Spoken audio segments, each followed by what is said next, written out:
I slumped onto my tired, lumpy couch, the cushion sagging under my weight as if it shared my exhaustion. In one hand I held a bowl of popcorn, my dinner I guess, and in the other, a remote that felt heavier than it should. It was Friday night, and the week had chewed me up and spat me out.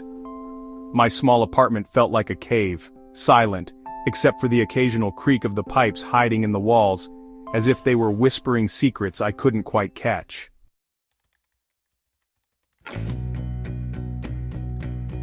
I had splurged recently. Well, splurged was a stretch. I bought a secondhand TV. Big, bulky, and glossy in a way that screamed early 2000s, it felt like a relic from my childhood. It wasn't one of those fancy smart TVs that everyone flaunts now, but it worked.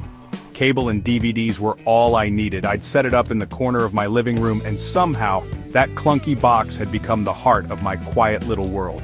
Tonight, I was ready to let the glow of old detective shows pull me away from reality, at least for a while.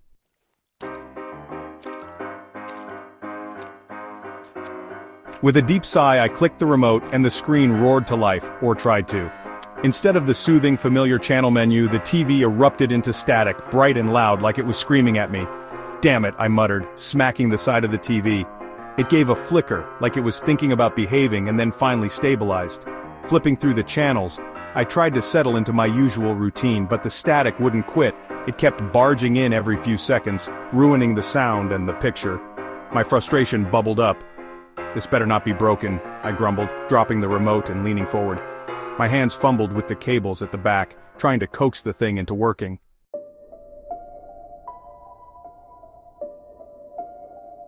That's when I heard it, a low hum. It wasn't just noise, it was alive, rising and falling in waves, almost rhythmic. I froze, my fingers gripping the cable so tightly my knuckles went white. "It's just interference," I said to myself, my voice shaky but determined to sound convincing. But even as I stepped back, the sound grew clearer. It wasn't just a hum anymore, it was a voice, whispering, calling. At first the voice sounded like a tangled mess of whispers, too garbled to make any sense. But the more I stared at the TV, the static cleared, just for a heartbeat, and I heard it, clear as day. "Help me." My breath hitched, caught somewhere between disbelief and fear. It wasn't just a noise, it was a voice. Soft, trembling, undeniably human. A woman's voice. "Hello?" I croaked, my voice shaking so much it hardly sounded like mine. Talking to a TV felt ridiculous, but I couldn't stop myself, I had to respond. The screen flickered violently, jagged lines tearing across it as if the TV itself was struggling to breathe. And then the voice came again, barely more than a whisper. "Help me! He's watching!" I stumbled back, my heart slamming against my ribs. The static grew louder, the flickering light on the screen bathing my tiny living room in bursts of erratic, white-hot flashes. My pulse thundered in my ears, drowning out everything but that eerie whisper. And then, as quickly as it began, it stopped. The screen snapped back to normal, displaying the dull, predictable channel I'd picked earlier. I let out a shaky laugh, more of a nervous exhale than anything else. "Great," I muttered, forcing sarcasm into my voice to drown out the chill creeping down my spine. "Guess I need a new TV." But deep down I wasn't sure if a new TV would fix whatever that was.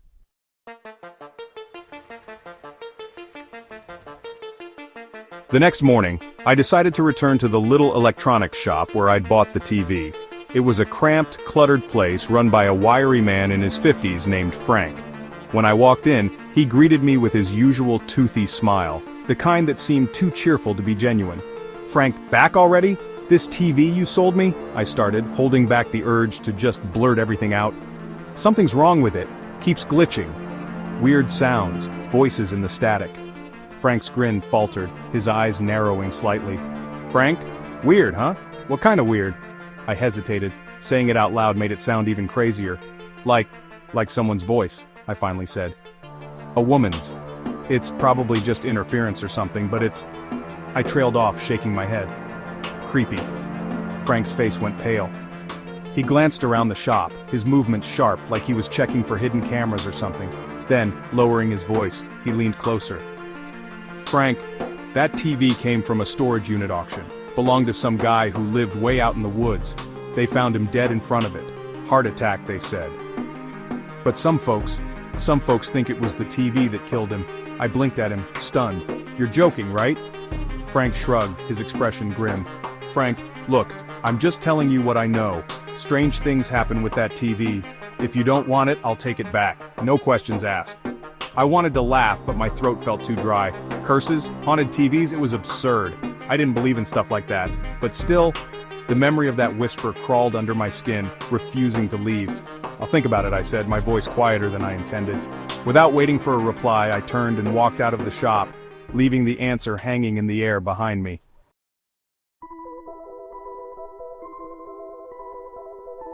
That night, the unease wrapped around me like a heavy blanket. I couldn't shake it off, no matter how hard I tried.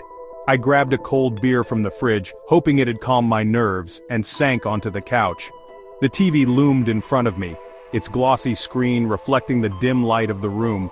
For the first hour, everything was fine. I flipped through the channels aimlessly before landing on a late-night horror movie.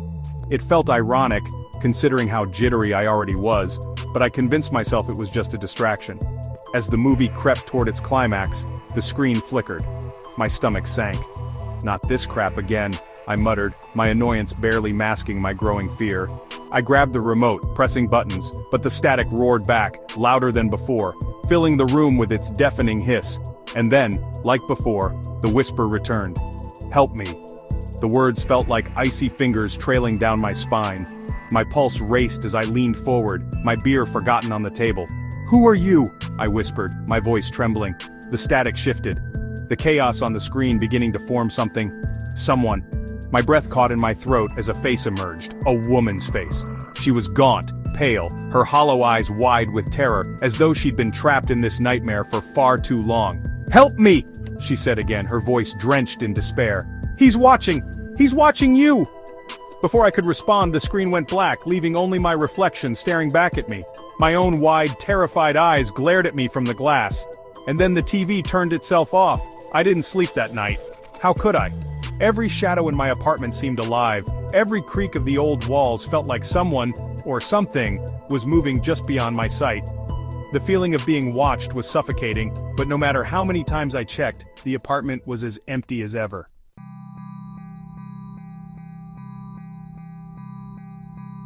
The next day, I did everything I could to ignore the dread bubbling inside me.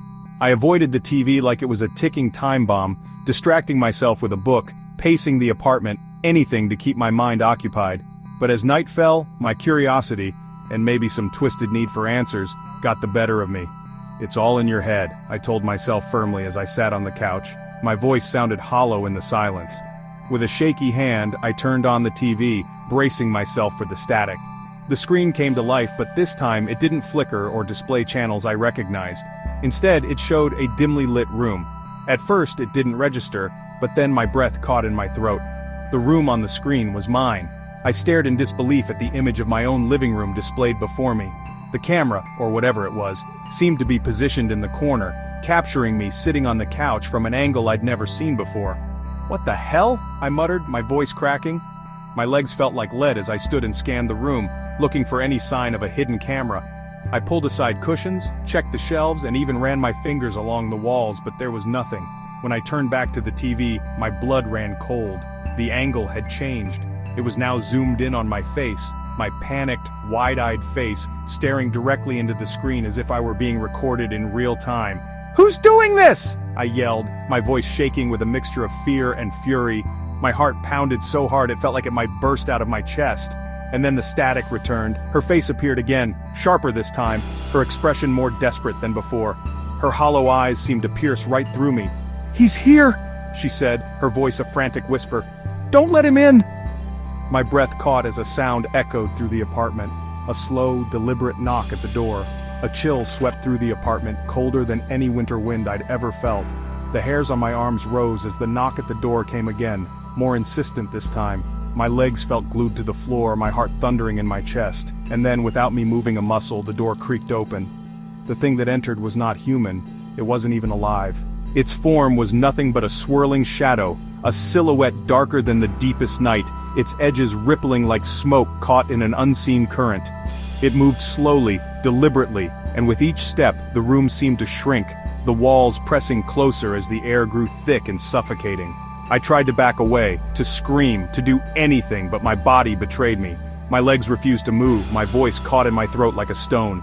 All I could do was stare as the entity glided toward me, its outline shimmering like heat waves distorting reality itself. From the TV behind me, her voice returned, urgent and frantic. "Stop him!" she screamed. Her voice jolted me out of my paralysis, and I turned my head just enough to see her face on the shattered screen. Her expression was one of pure desperation, her eyes pleading with me. "Destroy it!" she yelled. "Destroy what?" I didn't have time to think. The entity was almost upon me, its presence crushing, like a weight pressing against my chest. My instinct took over. I grabbed the remote from the table and pointed it at the TV, frantically mashing buttons as though that would somehow make this nightmare go away. The screen flickered violently, and for a moment her face grew clearer. "Now!" she screamed, her voice almost drowning in the static. With a primal roar of my own, I hurled the remote at the TV with every ounce of strength I had. The glass shattered on impact, a deafening crash that echoed through the apartment. The screen went dark.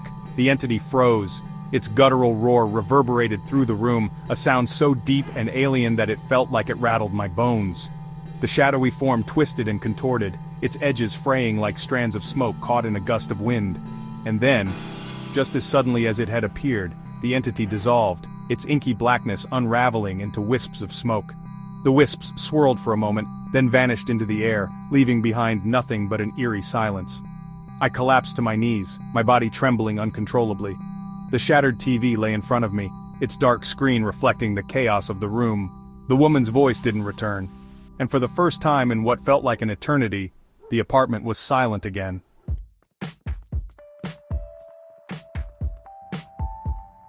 The morning light spilled through the blinds, but it did little to warm the cold emptiness that had taken root in the apartment. I sat there on the couch, motionless, staring at the remnants of the shattered TV. My mind was a storm of disbelief and fear, replaying the events of the night over and over. When the police finally arrived, I must have looked like a madman. "Police officer, are you all right, sir?" I nodded stiffly. I'm fine," I mumbled, though I knew the dark circles under my eyes and my trembling hands said otherwise. They asked what had happened, and I tried to explain. I told them about the static, the voice, the shadow that had come through the door. But as the words spilled out, I could see the skepticism in their eyes. "Police officer, you've been under a lot of stress, maybe you just need some rest." Rest. As if I'd ever sleep again after what I'd seen. They turned their attention to the TV. "Police officer, we can take this for disposal if you want. Please," I said quickly. The thought of it staying in my apartment for even another second made my skin crawl. They lifted the heavy boxy frame and began carrying it toward the door. I watched them, relief mingling with lingering dread.